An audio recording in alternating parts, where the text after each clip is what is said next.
Bencana banjir dan tanah longsor yang terjadi di Tapanuli Tengah, Sumatera Utara membuat puluhan hektar lahan pertanian di Kelurahan Sipange hilang dan gagal panen.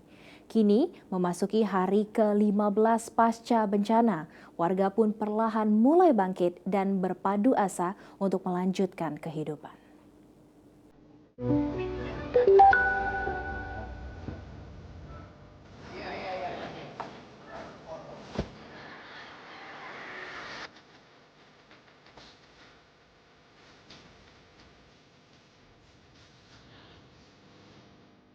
Puluhan hektar lahan pertanian di Kelurahan Sipange, Kecamatan Tuka, Tapanuli Tengah, hilang diterjang banjir pada 25 November pagi. Lahan pertanian yang didominasi oleh tanaman palawija yang ditanam selama berbulan-bulan seharusnya sedang dipanen oleh warga setempat. Namun semuanya lenyap seketika karena banjir dan tanah longsor memupuskan potensi ribuan ton hasil palawija yang siap panen. Daniel, seorang warga yang bermukim di lingkungan 1 Sibaganding, Kelurahan Sipange, mengatakan pasca bencana tersebut, warga mulai bangkit secara perlahan. Satu persatu upaya pemulihan, seperti memenuhi kebutuhan sandang pangan hingga jaringan listrik dan air bersih, diupayakan oleh warga secara gotong royong.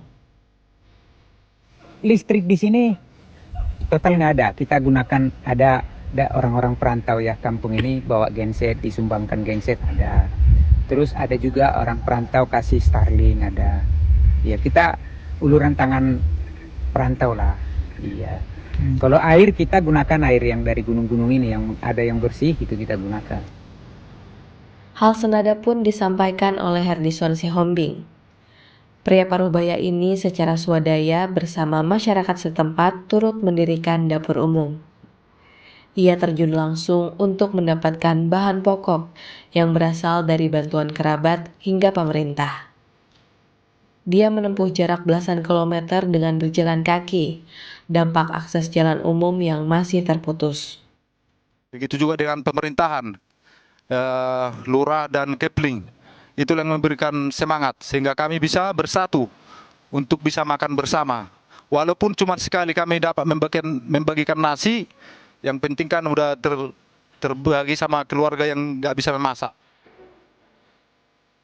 Di sisi lain, bencana yang terjadi di Tapanuli Tengah, khususnya di Kelurahan Sipange, membuat Nurani Herman tergugah. Ia yang telah lama merantau ke Jakarta tidak tinggal diam. Bersama dengan teman-temannya, Herman turut memberikan bantuan kebutuhan sandang pangan bagi ratusan jiwa di Kelurahan Sipange. Baru sekali ini saya merasakan bencana sedasar ini. Ya, memang selama ini saya melihat di media sosial ya, media sosial dampaknya begitu ya. Tapi setelah saya turun ke sini, itu lebih dahsyat yang saya rasakan karena sampai saya merinding melihatnya gitu. Sungguh dahsyat sekali. Apa ada keluarga yang terdampak juga di sini?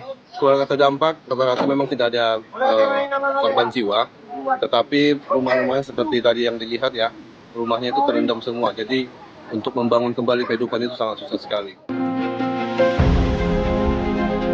Bencana di Tapanuli Tengah tentu menyisakan duka yang mendalam. Namun duka itu tak menghalangi warga untuk bangkit dan menjalani kehidupan ke depan dengan penuh asa. Dari Tapanuli Tengah, Sumatera Utara, Pradana Putra Tampi, Kantor Berita Antara mewartakan.